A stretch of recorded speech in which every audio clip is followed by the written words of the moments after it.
What's going on, 49 Faithful 49 fan, 49 gang? This is your boy Niner Gang Podcast back in the building. So definitely hit that like button, hit that subscribe button, turn on the post notifications so I keep you up to date on any and everything San Francisco 49ers. That being said, let's get right on into it, man. We had a hell of a game last night. Y'all already know exactly what it is, man. You know what I'm saying? Went down there to LA, basically Levi South, went and picked up the dub against the Los Angeles Chargers. Shout out to my boy AC. Once again, if you are in LA and you need your haircut, on Instagram, AC underscore the barber. Check my boy out. He get you chopped up real nice. Definitely, at all times. That's his team. That's my brother. But we went in there. We took care of business. You know what I mean? It was definitely a great game.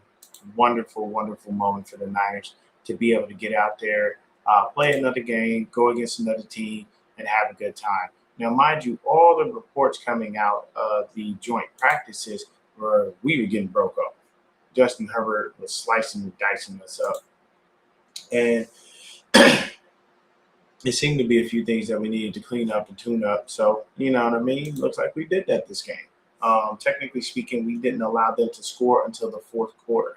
And the only actual score that they had from an offensive standpoint came in the fourth quarter. And that came based up on a busted play. We'll talk about that because I'm a little pissed off about how that panned out. But as far as this game goes, hey, we pick up the dub. We win 41-17. As I stated, we didn't let them actually score on offense, like score a touchdown on offense until the fourth quarter. And that is a wonderful thing. That tells me the defense is doing its job and that things are working out well. This was a lot better game than last week. Our run defense improved tremendously in this game, and we're definitely going to talk about it. So, starting off with just the numbers, and then we'll kind of go through the play-by-play, talk about all these things, and get through it.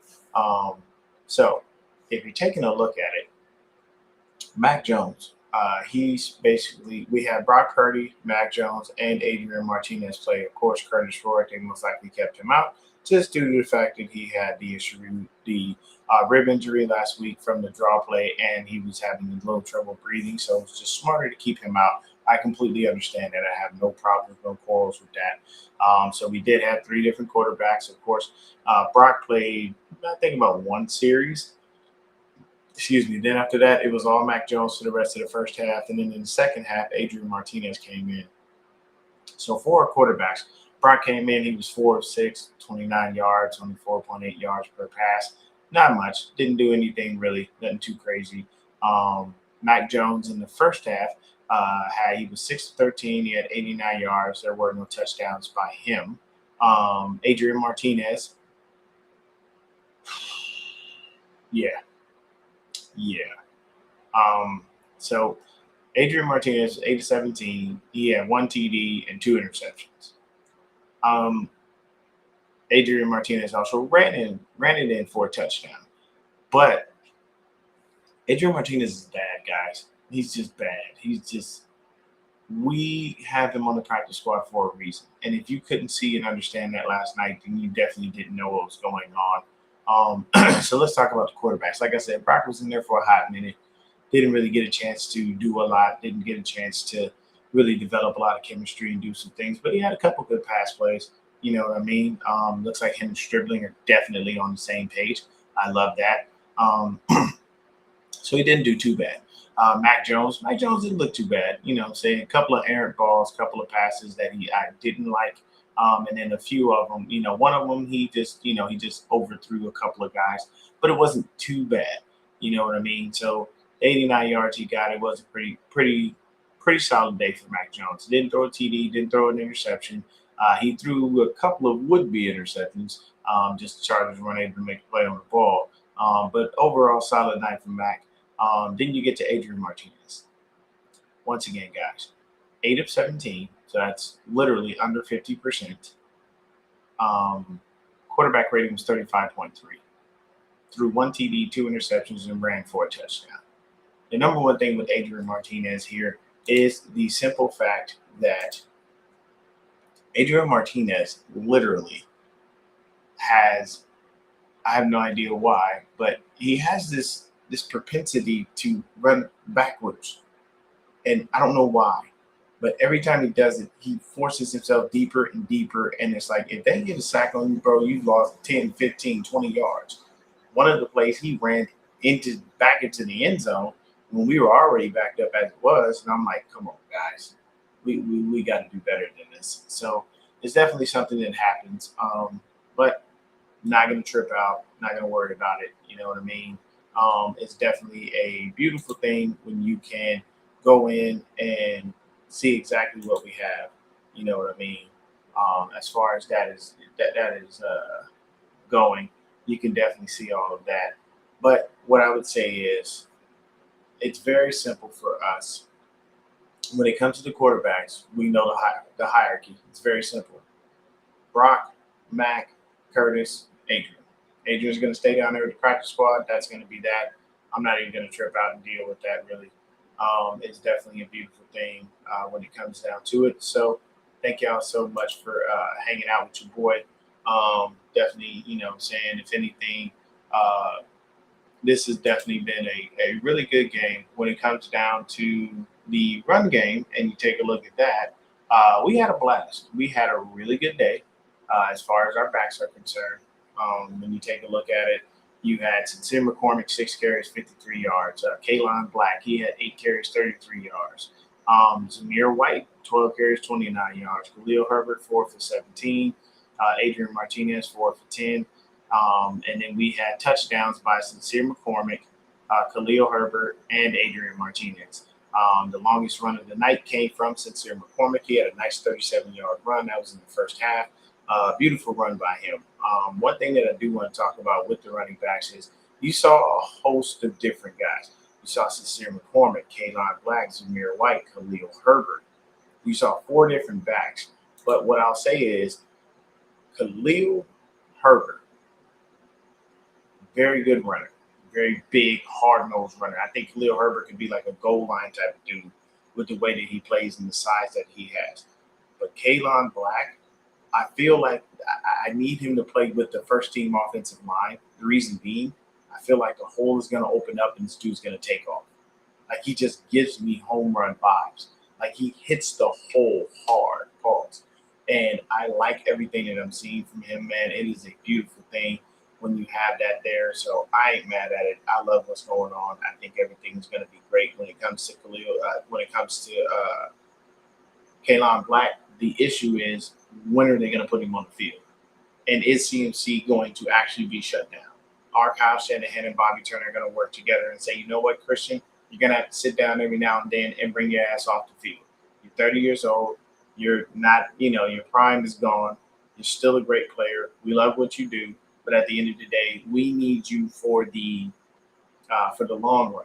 We need you for the playoffs. We need you for the long haul. So instead of you having 400 touches this year, you're going to go down to 250. You know what I mean? Maybe 300. Between running and receiving. I don't mind that. I know that Christian is the best receiver that we have as a running back on this team. I get that. But at the end of the day, you got to protect Christian from himself, and you actually have to do it. You have to force that young man to listen, because he doesn't. Christian will stay on that field. He doesn't care. He's not coming off the field. And you can't allow your players to dictate what they want to do to you. You can't tell your players can't come to you and just be like, Coach, I'm gonna stay in, and you ain't gonna do nothing about it. No, your players have to say, you know what?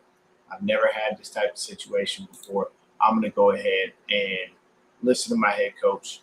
Sit down. I know when they need me, they'll call on me. And if it's a situation where I do have to play a little bit more, at least I don't have so much tread off the tires, if that makes sense. That's just me, and that's just how I feel about that. So I want everybody to understand that you've got to reel him in to a point where we can keep him for the playoffs and keep things going. I don't want to wind up in a situation where Christian is out there and he's doing too much and then he gets injured. And now we have to forcefully rely on Kalon Black. We have to forcefully rely on a Patrick Taylor or a Khalil Herbert or a Zamir White or a Sincere McCormick. You know what I mean? I would rather it be a situation where it's a 2-back system. You get smart about it and you actually utilize the backs that you drafted. Because I'm not going to go on that tangent again, But I'll just simply state we suck with running backs that we draft. They never work out. They never get on the field, and Christian seems to hog all the carries. And here's the thing: this ain't basketball where you can be a ball hog and not do anything. You've got to spread the love. You've got to be able to give guys a chance to be able to spell you so you feel fresher and healthier and better. You know what I mean? So that's just me on the running backs, but I like what I saw from Kalon Black. And like I said, I see him with the first team offense. He's going to break so many plays. He has speed upon speed upon speed. If I could throw Kalon Black speed in Christian McCaffrey's body, bruh, Christian would be completely unstoppable because he'd be so fast you can be able to catch him.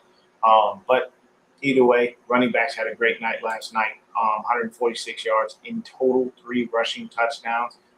You know what I'm saying? So I'm mad at that. That's great production. You know, if we were basing it strictly based off of just the guys who ran, bulk of the yards came from the running backs. There was only 14 yards that came from um, the actual quarterbacks. So if you think about it, you know, you take that away, what is that, 132 yards from 4 different backs? I'm not mad at that. I'll take it every time. When it comes to the receiving core, definitely was a good thing. We saw a little bit of an emergence from Daryl Hodge. Four targets, 4 catches, 46 yards, 11.5 yards of catches. The longest catch was 20 yards.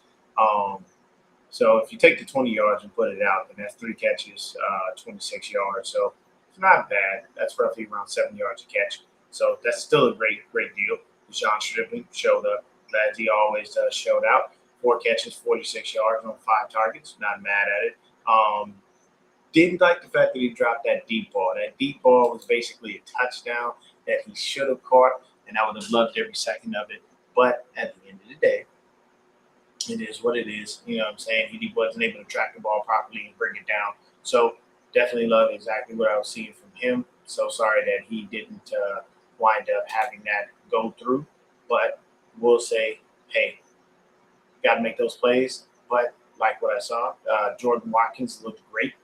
3 catches, 41 yards, caught the only receiving touchdown of the game. That was a dart from, oddly enough, Adrian Martinez. Even though he was bad, he has like good moments, but his bad moments outshine his good moments. They flash harder when it comes down to that. So definitely like what I'm seeing from him. As far as Jordan Watkins, he looked good. He did do a couple of punt returns and kick returns, stuff like that. But it wasn't really much that he did there. Jacob Cowan, he was all right. You know, when it comes to receiving, 2 for 14. You know, he had 7 targets, and he only caught 2 passes for 14 yards. And one of them was his long was 7, so the other one was 7 yards. Like it's not, he didn't do anything in the receiving game, but shout out to Jacob Cowan for that punt return for a TD. That was flat out beautiful. He got that punt return for a TD, almost wound up having a flag on the play, but luckily we did not have that happen. So that was wonderful. So when it comes down to it, Jacob Cowan finally did something. Now, mind you, it's preseason, but hey, we ain't seen nothing from this dude in years. So to see him get that TD is a wonderful thing. I'm not mad at it. You go down the list, you know, you got a couple more guys that had a few different catches. Just not a lot of production there. Then you come down, you take a look at it. There was a fumble by Adrian Martinez, but it was recovered by Kadero Hodge. No, there was a fumble by Martinez, but he recovered it. And then Kadero Hodge wound up recovering a fumble on a forced fumble by Nick Martin on special teams. Basically, when we made a play, it was a wonderful play. Love it. Love the fact that they got out there. So for the 49ers defense, Jalen Stroman, I'm not really sure who that is, but number 38 and number 48, Tatum Bethune. Once again, those 2 dudes lead the team in tackles. They both had 6. Tatum Bethune had 2 TFLs. He has been balling this preseason. He looks really good. Nick Martin looked great. He forced that fumble on that special teams play, as I stated.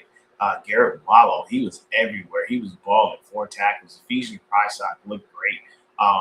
Ephesians Prysock pass defense. Jack Robinson, he was looking amazing out there. I love when I see him out there. He's flying around. Samuel had a sack.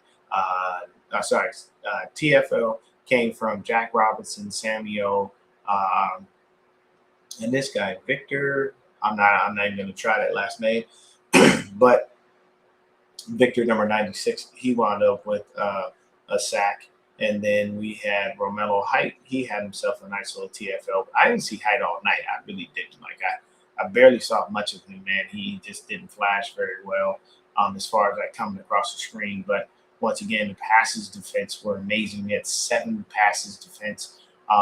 Ephesians Price out, Jacob Robinson, Jaden Duggar, Bryson Eason, and Darrell Luter Jr. all had passes defense, and all of them were very good impact plays when they made them, just based off of the times that they happened. That was wonderful. Then when you take a look at the kick returns, of course, Jordan Watkins had 244, so he averaged 22 yards kick return, and then Khalil Herbert had 1 for 29. And then you come into the punt returns. Jacob Cowing had 2 for 86. He had that 183-yarder, and that was the one that he scored on. And then Will Pauling had 2 for 12, which obviously you see that's nothing. It's only 6 yards. Then you have Eddie P. He was money all night, 2 for 2 on his field goals, 5 for 5 on his extra points. So we love that. Corliss Wakeman, that dude has been punting the crap out of the ball. And I like what I'm seeing. He's got great hang time. He's been doing some wonderful things. He's a left-handed punter, left-footed punter. But 5 punts, 245 yards. He averaged 49 yards a punt. I ain't mad at that. The man's putting the ball and he's putting it up in the air, giving us good hang time, giving our team enough time to get down the field to tackle these guys. Luckily, our special teams played outstanding today. Outstanding. Didn't allow any touchdowns, didn't allow any crazy runs. You know what I'm saying? We held things down.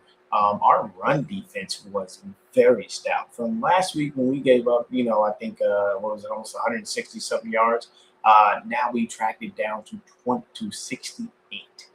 That was literally it. So the leading rusher for the LA Chargers was Trey Lance. And that was because he had a massive 37-yard run where they just basically the team just almost forgot that he existed. Next thing you know, he saw that hole and he took off. And we all know who Trey Lance is. And, of course, we drafted him years and years ago. But he is now an LA Charger. And Trey Lance played the full first half. And DJ Ugolele, he played the second half. So they just basically tried 2 quarterbacks out there. They had Justin Herbert out there for 1 drive. They went 3 and out. Boom, he was done for the night. You didn't see him again. But mainly it was Trey Lance and DJ. So when you look at Trey Lance, 10 to 16, 73 yards, no touchdowns. He only had that big 37-yard run. When you look at DJ, 7 to 15, 80 yards. He did throw a touchdown pass. That was to Duran Bradley, and that touchdown pass only came in the fourth quarter, and it came because we had the dumbest play of all time. Let me take a look at my notes here. So McMorris, the defensive back, should have just tackled this dude. And what did he do? So Bradley catches the ball, he rolls, gets up, and is starting to head toward the end zone. But McMorris is right there. All McMorris has to do is wrap this guy up and tackle him. Instead, he tries to pull a Fred Warner and punch the ball out.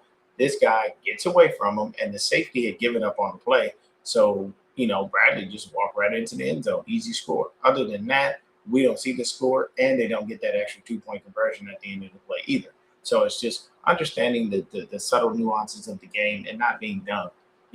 Wrap the dude up. The game's won. Just wrap him up. You don't need to make a play. I mean, yes, technically with the gap and the lead that you have, can you do something like that? You can take a chance, but you don't really want to. You want to be smarter about that, when it comes down to it. So Bradley wound up getting that touchdown. That's why it became 41-17 instead of 41-9. So when you come and you take a look at it, once again, for the rushers, everybody was averaging next to nothing. The only person that averaged something was Greg Desrosiers Jr. He had 4 carries for 21 yards. He averaged 5.3 yards a carry. But his longest rush was 8 yards. So if you go that and you take that 8 yards away, that brings him down. And he's just as low and as bad as everyone else when it comes down to it as far as the rushing. But All of them, 20 carries, 68 yards, 3.4 yards a carry, and a good chunk of these guys were averaging negative yards. So that tells me our run defense took a complete flip, and they did a great job. I don't know what Raheem did or what he said, but hey, run defense was solid this game. Pass defense was good too.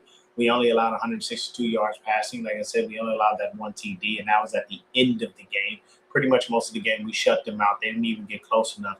They were just basically kicking field goals when they were getting anywhere near it.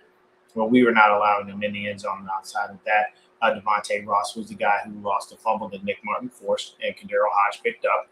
That's put us in position to score on that drive, which is great because we scored on a turnover, and that's what you want. When you get a turnover, you want to score. You want to actually get in the end zone. You don't want to take. You're okay with taking the field goal, but your main goal should be to score because that's a one up. That's a drive you shouldn't have had. Your defense gave you. So if your defense gives it to you, reward them by scoring and being able to say, hey, you got the ball to me. I did my job. We work together. Teamwork make dream work. That's just how that's got to work. So then when you come in, you take a look at it. The Chargers, they did their thing as well. No sacks for them on the day. They did have a couple of pass breakups. And Manny Johnson, he had one. Rodney Shelley had two passes defense. Kendall Williamson had one. And then you got Elijah Mulder, Junior Colson, and Isis Waxter. They all had passes defense. In total for them, they had 8. When it comes down to it, the 2 interceptions were caught by Junior Colson and Devin Grant. Colson took his back for a TD, as Martin did throw that pick 6. Then you come in and take a look at the kick returns. They had a lot of people doing kick returns there. Amar Johnson, Kamani Vidal, Jared Patterson, Jaquay Jackson, Devontae Ross. All of these dudes wound up having returns. And I ain't going to say they had bad averages, but they did not have any touchdowns, so that's all that matters. Come and take a look at the punt returns. You had Keandre Lever-Smith and Devontae Ross, a couple of dudes with a few different things. Cameron Dicker was 1 for 1 on field goals. He missed his extra point, which is extremely rare because he's usually money. But I think they said he missed one last week as well. They punted the ball 8 times, guys. 8 times we forced them to punt, which is beautiful because that tells me that our defense was doing our job. We only punted the ball 5 times. The start of the game was a little bit rough for both of us in the first quarter. And then basically what happened was it's like the second to fourth quarter, the 49ers had an offensive explosion. The second and fourth quarter, we scored 20 and 14. And the third quarter, we scored 7. And for the Chargers, it was 3, 6, and 8. So second, third, and fourth quarters, that's how their scoring went. But at the end of the day, this was a great game. Lots of things to continue to work on and clean up. But for the most part, I can't say I was too mad. We had 21st at 8 in the whole game. So he had 20. We doubled, what they had. 10 passing first downs to their 6, 8 rushing first downs to their 2, 2 first downs from penalty. They got none. Third down efficiency, we were 6 of 16. They were 2 of 14. So the third down efficiency has to improve. 6 of 16 is actually a really bad ratio, but theirs was worse at 2 and 14. That's really bad. That's good for us. It tells me our defense is getting off the field, and I like that. But for our offense, we got to be better. 6 out of 16 ain't gonna cut it. Fourth down efficiency, we were 1 for 1. They were 1 for 3. We did shut them down a couple of times on fourth down. I like that. We wound up with 321 yards total. They only had 229. We had 14 drives. They had 13. When you come and you take a look at it as far as the penalties, we had 6 penalties for 41 yards. They had 7 for 47. So just got to make sure we clean up those penalties and do the things that we need to do and be a little bit better about that. It's time of possession, 32-56 for the Niners, 27-04 for the LA Chargers. So we did some good things out there, people. We did some really good things. I am very impressed with what I saw. You know what I mean? We had some great plays. That punt return for a touchdown. I know that. Shout out to my boy Media. I know he's happy that his boy Jacob Cowrie finally did something, man. Media, if you don't know, he goes to Arizona University up there in Tucson, and he was there while Jacob Cowrie was there and was playing and everything. You know what I mean? So you just got to take a look at it, man, and keep it going. On the fourth defensive drive, Jaden Duggar had a nice pass breakup. You know what I mean? Then on the fifth defensive drive, like Jack Jones, he had himself a nice pass breakup in the end zone.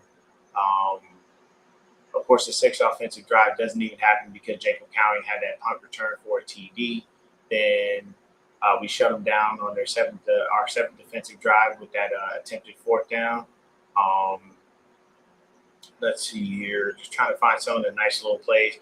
Uh, yeah, Tatum Bethune had a great pass breakup. Nice little tackle for a loss by Robinson. Robinson's been flashing all over the screen, by the way. He's a DB. Been doing very well. Then on that ninth offensive drive is when Adrian Martinez made a mistake through that pick six. It was definitely his fault. By the way, both of his interceptions were his fault. Both of those dudes were in his line of sight. He had to see both of them. There's no way he didn't. But it's that constant, bad decision making for him that winds up keeping him on that practice squad. Because he'll have, like I said, he'll have those flashes. He threw that dart in there to Jordan Watkins. He ran the ball in for the touchdown. Like, you see those things, and you're like, that's great. But then he does those two interceptions. You're like, well, it just negated everything you did. So you just got to be smart about it. Prysock had himself a nice little PBU. Like I said, Nick Martin had that play with the forced fumble on special teams for Cadell Hodge to get the return. Watkins with the TD was wonderful. You know what I mean? It's just a situation where this was a very good game. I wish I would have been able to be there. It was down at Levi South, aka SoFi Stadium, and definitely, 49er fans were there. You could see that red and gold till we dead and cold, baby. You saw us out there. We was representing. You saw some Charger fans out there, but at the end of the day, we come away with the win.